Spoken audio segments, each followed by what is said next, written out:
सर्वेभ्यो नमो नमः। अतिशय संस्कृतम क्लासेज में आप सभी का स्वागत है। हम लोग पढ़ रहे हैं उत्तर रामचरितम तृतीय अंक पुस्तक अध्ययन। तो हम लोग आज पढ़ेंगे 22वां भाग। कपिल देव द्विवेदी जी की पुस्तक है और पेज नंबर 239 पे हम लोग पढ़ रहे हैं। तो भाग 21 में राम मूर्छित हैं और वासंती से कहते हैं कि वासंती, सीता को मैंने प्राप्त कर लिया है, यह देखो। तो वासंती कह रही हैं कि आप अनर्गल प्रलाप कर रहे हो। तो राम कह रहे हैं, रामः सखि कुतः प्रलापः। राम कह रहे हैं, सखी यह प्रलाप कैसे है, यह प्रलाप नहीं है। और एक श्लोक कहते हैं, ये बहुत ही अच्छा श्लोक है कि राम जो है सीता को बाकायदा याद किए हुए हैं। आइए देखते हैं। गृहीतो यः पूर्वं परिणय विधौ कंकणधरः सुधासूते पादै अमृतशिशिरैर्यः परिचितः स एवायं तस्या तदितरकरोपम्य सुभगो मया लब्धः पाणिर्ललितलवलीकन्दलनिभः। तो श्लोक की जो उत्तरार्ध पंक्तियां हैं वो पेज नंबर 2 में है। मैंने अभी पढ़ दिया। ये श्लोक मुझे बहुत अच्छा लगता है, मैंने याद कर रखा है। तो आइए अब हम लोग इसका अर्थ देखते हैं कि राम अपना तर्क क्या दे रहे हैं। कि सीता को प्राप्त कर लिया है, उस विषय में वासंती को राम तर्क दे रहे हैं कि कैसे प्राप्त किया ना। तो ऐसा है कि थोड़ा समरी जान लेते हैं कि राम ने विवाह के अवसर पर, पाणी संस्कार के अवसर पर सीता का कर स्पर्श किया था। और इस समय जब सीता उनके कर का उनका स्पर्श करती हैं तो राम कह रहे हैं कि यह वही स्पर्श है जिसे मैंने पाणी ग्रहण संस्कार के अवसर पर स्पर्श किया था। तो चलिए देखते हैं। परिणय विधौ कंकण धारः। तो पूर्वम पहले, परिणय विधौ विवाह संस्कार के अवसर पर, सुधा सूते चंद्रमा की, पादई अमृत शिशिरैर्यः, पादई किरणें, पादई माने किरणें चंद्रमा की ना। और वह किरणें कैसी, अमृत के समान शिशिर शीतल, अमृत के समान शीतल चंद्रमा की किरणें उनसे परिचित, आह्लादक, परिचिता परिचित या आह्लादक, तथा कंकणधरः, कंकणधारी जिस हाथ को, यह पूर्वम गृहीतो, जिस हाथ को मैंने पहले ग्रहण किया था या पकड़ा था। तो आइए अब चलते हैं। इसका दूसरे पेज में है तो ये यहाँ पे अब बीच में सीता जी बोल देते हैं। सीता आर्यपुत्र सा एव इदानीमसि त्वं। सीता कह रही हैं कि आर्यपुत्र आप अब भी वही हैं, क्योंकि 12 वर्ष के पश्चात की बात है ना। तो सीता को आश्चर्य है, इसलिए सीता ने ऐसा कहा। चलिए श्लोक देखते हैं। ये देखिए श्लोक की तीसरी और चौथी पंक्तियाँ इधर हैं, हमने पहले ही पेज में पढ़ दिया था। तो स एवायम तस्याह तद इतर करोपम्य सुभगौ, ऐसा कह रही हैं। तो कह रहे हैं राम, मया लब्धः पाणिर ललित लवली कंदल निभा। तो अब राम कह रहे हैं कि पाणी अर्थात हाथ कैसा है, ललित लवली, ललित सुकुमार, सुकुमार लवली लता के, कंदल अर्थात अंकुर, और निभा समान, सुकुमार लवली लता के अंकुर के समान, तस्याह उस सीता के, इतर कर दूसरे हाथ की, औपम्य दूसरे हाथ की उपमा से, सुभगो सुशोभित, स एवायम यह वही हाथ, मया लब्धा मैंने पा लिया है, ऐसा कह रहे हैं। ये तर्क राम वासंती को देते हैं। मुझे उम्मीद है कि अर्थ आप लोगों की समझ में आ गया होगा। तो आइए हम लोग देखते हैं, इसकी व्याकरण देख लिया जाए ना। तो पहले हम लोग पेज नंबर 1 पे चलते हैं। इसमें उत्तरार्ध पूर्वार्ध दोनों अलग अलग दिया है ना, तो चलिए ये यहाँ पे देख लेते हैं ये। ठीक, तो ग्रहीता पकड़ा था, ग्रह धन कत, यहाँ पर ग्रहीता में इट का आगम हुआ है क्योंकि धातु तो ग्रह है ना, ग्रह धन कत प्रत्यय। ठीक, फिर आगे देखते हैं हम लोग, आगे है परिणय विधौ, विवाह संस्कार के अवसर पर परिणयस्य विधौ तत्पुरुष समास। परिणय परिनी अच, परिणय में नी धातु है, अच प्रत्यय है, एरच से अच हुआ है।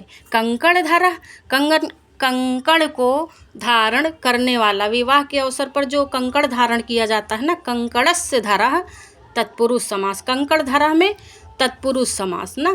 धरतीति धरा, ध्री धन अच प्रत्यय। ठीक, फिर है सुधा सूते, चंद्रमा के, सुधा सूते माने चंद्रमा के ना। बहुत पूछते हैं सुधा सूते का अर्थ बताएं। पादई का अर्थ है किरण, किसकी किरण? चंद्रमा की किरण। ठीक, और अमृत शिशिरैर्यः, अमृत के समान, शिशिर अर्थात शीतल, अमृतवत शिशिरैः, यहाँ पर उपमान तत्पुरुष है। तो वीडियो अच्छी लगे तो प्लीज़ लाइक शेयर और सब्सक्राइब करें, और ये ना सोचें कि बड़ी कठिन व्याकरण बता रहे हैं। पेपर कठिन ही आएगा जब तक एक एक शब्द का अर्थ, उसकी व्याकरणात्मक टिप्पणी हमें नहीं आएगी, तब तक हम करवर नहीं पाएंगे ना। तो इसलिए आप पढ़ें, 2 बार 3 बार वीडियो सुने तो सब अच्छे से आ जाएगा ना। फिर है आगे चलते हैं, परिचित का व्याकरण बताया हमने, परिचिधन कत प्रत्यय। अब पेज नंबर 2 पे चला जाए, ये यहाँ पे ये तदितर करौपम्य सुभगो, इसका देखते हैं। तो उस हाथ से भिन्न समानता के कारण मनोहर, यानी सीता के एक हाथ की तुलना सीता के दूसरे हाथ से की जा रही, ये तात्पर्य है। ऐसा भवभूति जी अच्छा सा कॉम्बिनेशन बनाए हैं ना। तस्मात् इतरः तदितरः तत्पुरुष समास। ठीक, तस्मात् इतरः तदितरः में तत्पुरुष समास, तदितरः करः में कर्मधारय समास, तदितरः करः में कर्मधारय और तदितरः में तत्पुरुष समास। ठीक, और तेन यत औपम्यम, तेन यत औपम्यम तेन सुभगः तत्पुरुष समास। औपम्यम उपमा धन स्यई, औपम्यम में कौन सा प्रत्यय है? स्यई प्रत्यय है। आगे चलें, ललित लवली कंदल निभा, सुंदर लवली, ललित सुंदर, लवली एक लता है, और कंदल माने अंकुर, निभा माने समान। तो ललितम यत लवली कंदलम कर्मधारय समास, और तेन सदृशः नित्य तत्पुरुष। ठीक, तो इस श्लोक में अलंकार क्या है? देखिए, अलंकार थोड़ा कठिन पड़ता है, तो अलंकार हम अगर अर्थ अच्छे से समझे रहेंगे तो अलंकार पकड़ने की बढ़िया ट्रिक है। अगर अच्छे से हम अर्थ समझे रहेंगे तो तुरंत हम अलंकार पकड़ लेते हैं। ठीक, तो श्लोक के पूर्वार्ध में अर्थश्लेष है। अर्थश्लेष क्यों है? क्योंकि कंकण धरा के 2 अर्थ हैं, एक तो सोने का कंगन और दूसरा जो विवाह के अवसर पर एक कंकण बांधा जाता है वह, इसलिए पूर्वार्ध में अर्थश्लेष है। ठीक, तो इस तरह अगर आपको अर्थ याद होगा तो आपको अलंकार पहचानने में कोई भी दिक्कत नहीं होगी ना। और कंकण में शब्द श्लेष है, और जो ये शब्द आए हैं तदितर करौपम्य सुभगो और ललित लवली कंदल निभा, यहाँ पर उपमा अलंकार है ना। इससे तो बिल्कुल स्पष्ट ही निभा शब्द जो यहाँ पे आया या उपमा के अर्थ में आया है ना। और फिर हम लोग देखते हैं, और इसमें छंद इसमें शिखरिणी छंद है। ठीक, कौन सा छंद है? शिखरिणी छंद है। तो आइए हम लोग चलते हैं अब पेज नंबर, अगले पेज पे चला जाए। तो देखते हैं यहाँ पे इसमें ये यहाँ सीता आप क्या कह रही हैं। हाधिक हाधिक आर्यपुत्र स्पर्श मोहिताया प्रमादो ये संवृतः। सीता कह रही हैं हाय धिक्कार है आर्यपुत्र स्पर्श, आर्यपुत्र के स्पर्श से मोहिताया मोहित हो जाने के कारण प्रमादो ये संवृतः मुझसे प्रमाद हो गया अर्थात त्रुटि हो गई, ऐसा सीता जी कह रही हैं। तो इस पेज पर बस यही है, तो इसकी व्याकरण भी देख लेते हैं। आर्यपुत्र स्पर्श मोहितायाः में जो समास है तत्पुरुष समास है। आर्यपुत्रस्य स्पर्शेन मोहितायाः तत्पुरुष समास। और जो प्रमाद शब्द आया है प्रमद्धन घई प्रत्यय, ठीक, और संवृतः संवृद्धन कत प्रत्यय, ठीक। तो हम लोग चलते हैं पेज नंबर 4 में। पेज नंबर 4 में देखते हैं ये कहाँ पे है।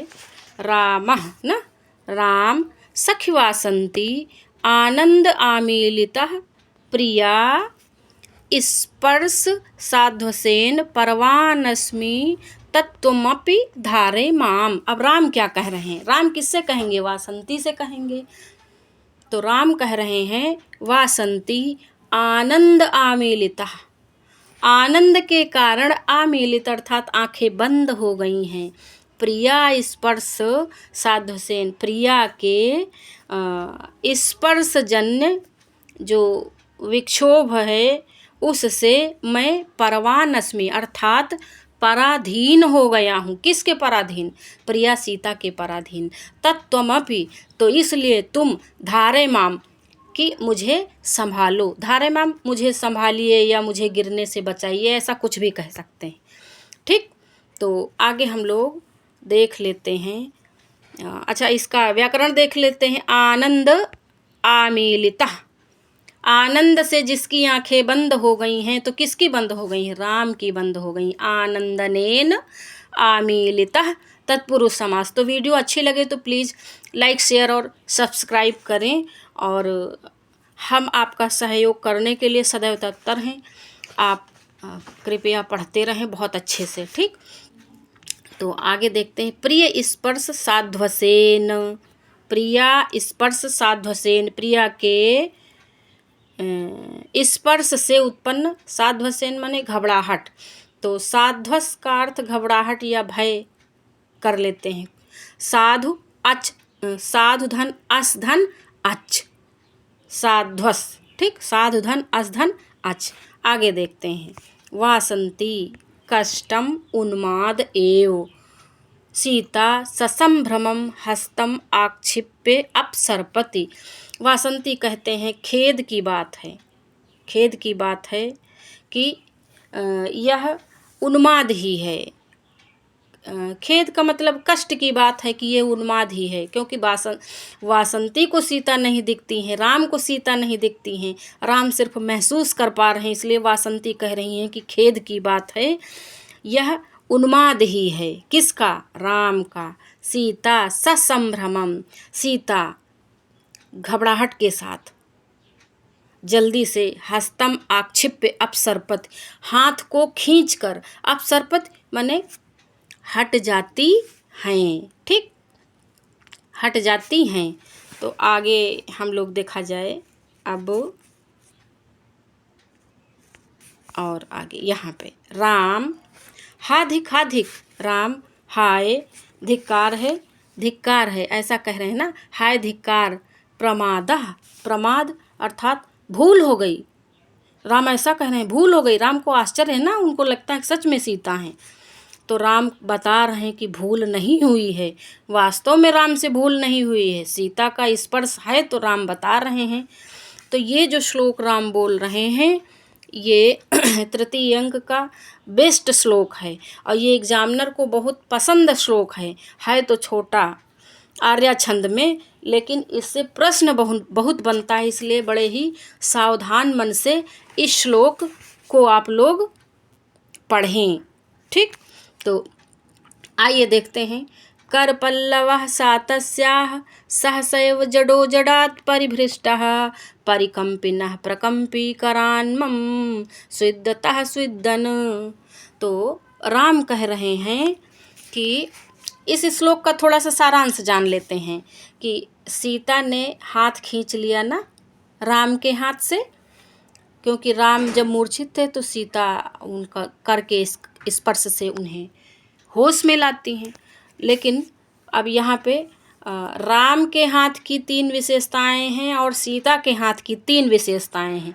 राम का हाथ भी जड़ है और पसीने से युक्त है और कांपता हुआ है। सीता का हाथ भी जड़ है, पसीने से युक्त है और कांपता हुआ है, जो राम के हाथ से अलग हो गया है। तो इसी का वर्णन है इस श्लोक में। तो इस श्लोक में आप एक ये भी देखेंगे, जैसे जडो जडात एक ही जैसे 2 शब्द आए, परिकम्पिना प्रकम्पी एक ही जैसे शब्द, स्विद्दता स्विद्दन एक ही जैसे शब्द। ये 6 शब्द राम और सीता के हाथ के विशेषण के रूप में प्रयुक्त हुए हैं। तो कौन सा राम के हाथ के विशेषण के लिए प्रयुक्त हुआ है और कौन सा सीता के हाथ का विशेषण है, इस बात को आप लोग समझना है ना। ये मेरा बताने का आशय है। अब हम लोग इसका अर्थ देखते हैं ना, क्योंकि इसमें पूछ लिया जाता है कि कौन किसके हाथ का विशेषण है। तो आइए देखते हैं।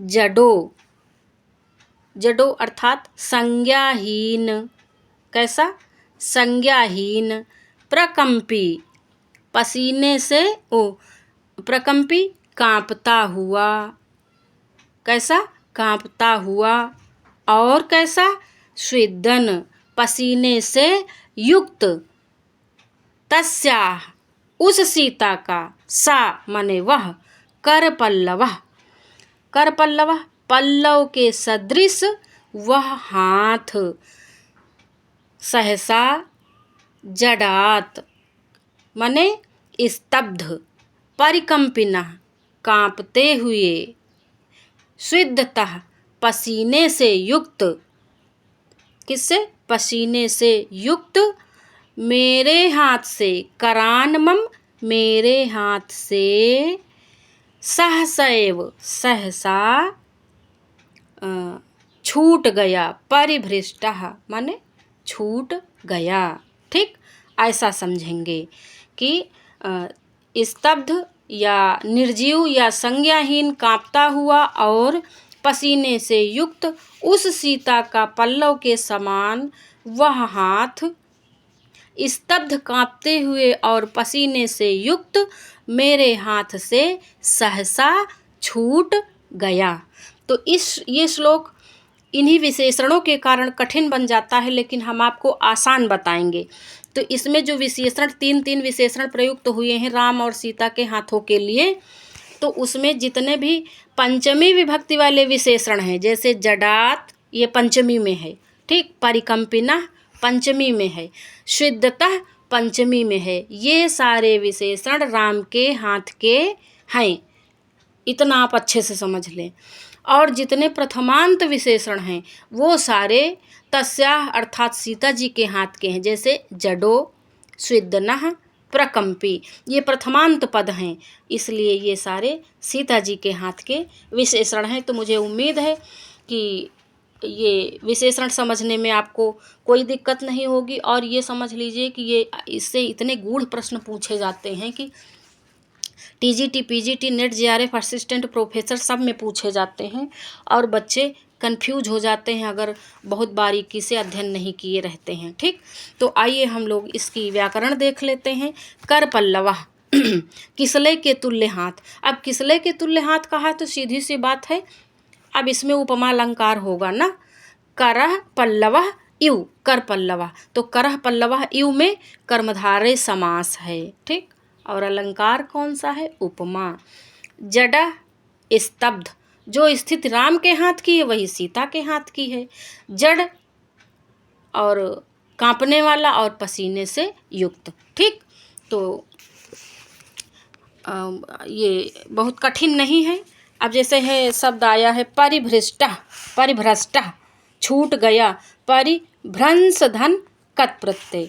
अब देख लेते हैं परिकंपिनः, ये तो परिकंपिनः कांपते हुए, परिकंपिनः शब्द पंचमी विभक्ति का है, परिकंप धन ऋणी, बहुत अच्छे से समझेंगे इस श्लोक को। प्रकंपी कांपता हुआ, परिकंपिनः का भी अर्थ है कांपता हुआ, प्रकंपी का अर्थ भी है कांपता हुआ, लेकिन परिकंपिनः राम का हाथ, प्रकंपी सीता का हाथ कांपता हुआ। ठीक, तो प्रकंप ऋणी जो है प्रथमा का एक वचन। ठीक, प्रकंपी। और अब देखते हैं स्विद्दतः पसीने से युक्त, स्विद्दन पसीने से युक्त, तो स्विद्दतः का व्याकरण होगा स्विद क्षत्री पंचमी का एक वचन, और स्विद्दन का होगा स्विद क्षत्री प्रथमा का एक वचन। ठीक, तो प्रस्तुत श्लोक में हाथ छूटने के प्रति जड़ता, परिकंपिता और स्वेद युक्तता हेतु है, कारण है, अतः काव्यलिंग अलंकार है।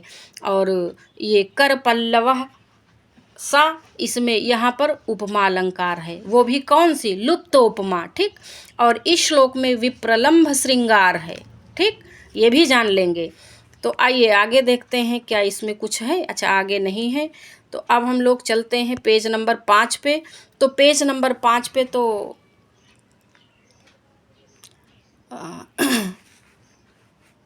पेज नंबर 5 आ गया क्या, 4 हमने नहीं पढ़ा क्या? अच्छा, 4 पढ़े तो हैं, ये वाला पढ़ लिए। तो अब पेज नंबर 5 पे व्याकरण लगी हुई, तो हम लोग अब देख लेते हैं व्याकरण ना, जितना भी हमने पढ़ा है उसकी हम लोग एक एक करके व्याकरण देख लिया जाए। क्यों? क्योंकि रिटन वर्क ज़्यादा सही रहता है। ग्रहीता, जो श्लोक पढ़ा ना, ग्रहीतो यह पूर्वम परिणय विधौ कंकड़ धरा, तो इस श्लोक में छंद बताया था हमने। इस श्लोक में मुझे लगता है कि शिखरिणी छंद है। ग्रहीतो, यहाँ शिखरिणी छंद है। ग्रहीता पकड़ा था, ग्रह धन कत प्रत्यय, ग्रहीता में ग्रह है और इट का आगम हुआ है परिणय विधौ। विवाह संस्कार में परिणयस्य विधौ तत्पुरुष समास, परिणय परि नी अच, और अच में आशेष होता है और एरच सूत्र से अच का आगम हुआ है। ठीक, कंकड़ धारा, कंकड़ को धारण करने वाला, कंकड़स्य धारा तत्पुरुष समास, धरती इति धारा, धृधन अच प्रत्यय। सुधा सूते का अर्थ चंद्रमा के, सुधायाः सूतिः यस्मात् तस्य बहुब्रीहि समास। पादैः का अर्थ यहाँ पर किरणैः अर्थात किरणों से है। अमृत शिशिरैः, वह किरणें कैसी हैं, अमृत के समान शीतल, अमृतवत शिशिरैः उपमान तत्पुरुष। परिचिता, परिचिधन कत प्रत्यय, तद इतर करौपम्य शुभगो, उस हाथ से भिन्न समानता के कारण मनोहर। तस्मात्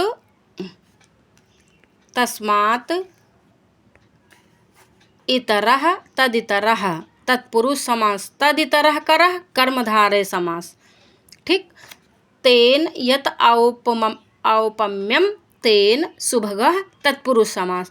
औपम्यम में उपमाधन स्यई प्रत्यय, और ललित लवली कंदल निभा, ललित लवली कंदल निभा, सुंदर लवली लता के नवीन अंकुर के समान, ललितम यत लवली कंदलम कर्मधारे समास। तेन सदृशः नित्य तत्पुरुष, निभ शब्द यहाँ पर सदृश अर्थ में प्रयुक्त है, अर्थात उपमा के अर्थ में प्रयुक्त है। ठीक, ललित लवली कंदल निभा में उपमा अलंकार है। श्लोक के पूर्वार्ध में अर्थ श्लेष, पूर्वार्ध माने प्रथम पंक्तियों में, और उत्तरार्ध में, आइए उत्तरार्ध में देखते हैं क्या है। कंकड़ शब्द में शब्द श्लेष है। जब आपको अर्थ आ जाएगा तो आप अलंकार बड़ी ही आसानी से पकड़ लेंगे। तद इतर करह तथा ललित लवली कंदल निभा में उपमा अलंकार है ना भाई। जैसे आपको पता होगा कि लवली लता के समान सुकुमार हाथ, तो आप तुरंत पकड़ लेंगे कि यहाँ पर तुलना की जा रही है, इसलिए उपमा अलंकार है ना। शिखरिणी छंद है। तो आर्य पुत्र स्पर्श मोहितायाः, आर्य पुत्र से स्पर्शेन मोहितायाः में तत्पुरुष समास। प्रमादः, प्रामद धन घई, संवृतः, संवृद्धन कत प्रत्यय। फिर है आनंद आमीलितः, आनंद से जिसकी आंखें बंद हो गई हैं वह। तो आनंद आमीलितः कः रामः, आनंदनेन मीलितः तत्पुरुष समास। प्रिय स्पर्श साध्वसेन, प्रिया के स्पर्श से उत्पन्न घबराहट, साध्वस भय, भय या घबराहट एक ही बात है। साधु अस धन अच, क्योंकि जहाँ पे भय होगा घबराहट वहीं पे होगी ना। अब कर पल्लवः वाले श्लोक की हम लोग 41 नंबर वाले श्लोक की हम लोग व्याकरण देखने जा रहे हैं ना।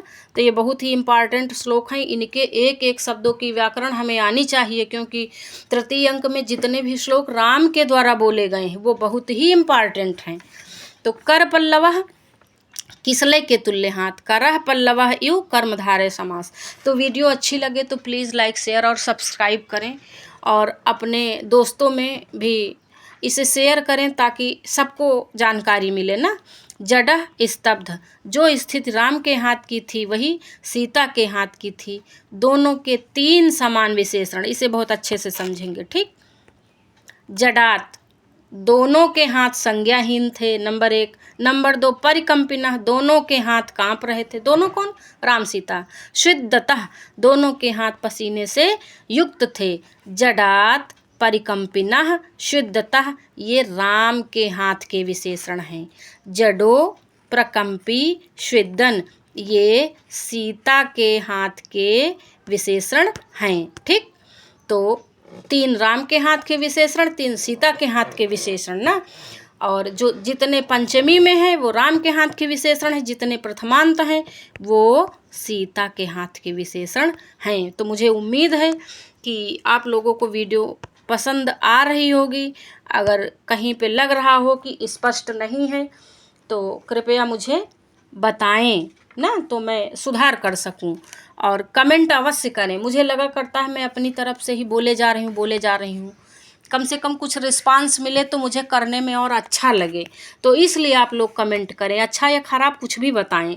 परिभ्रष्टः, छूट गया। परिभ्रंश धन कत प्रत्यय। परिकंपिनः, कांपते हुए। परिकंपणिनि, पंचमी का एक वचन, पंचमी में है इसलिए ये राम के हाथ का विशेषण है। प्रकंपी, कांपता हुआ। प्राकंपणिनि, प्रथमा, इसलिए ये प्रथमा विभक्ति में है प्रकंपी, इसलिए सीता के हाथ का विशेषण है। शुद्धतः, पसीने से युक्त।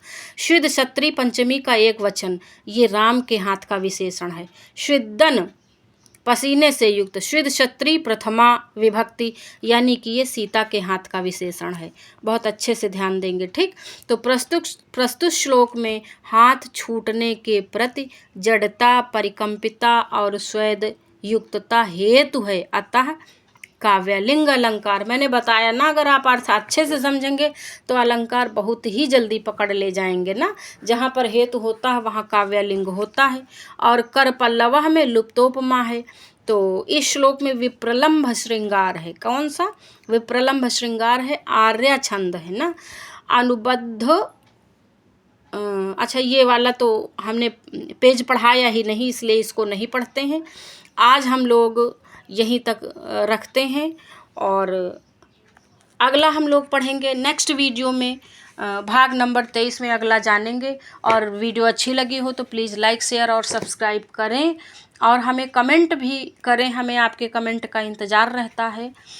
तो आज यहीं तक, धन्यवाद। मिलते हैं हम लोग अगली वीडियो में।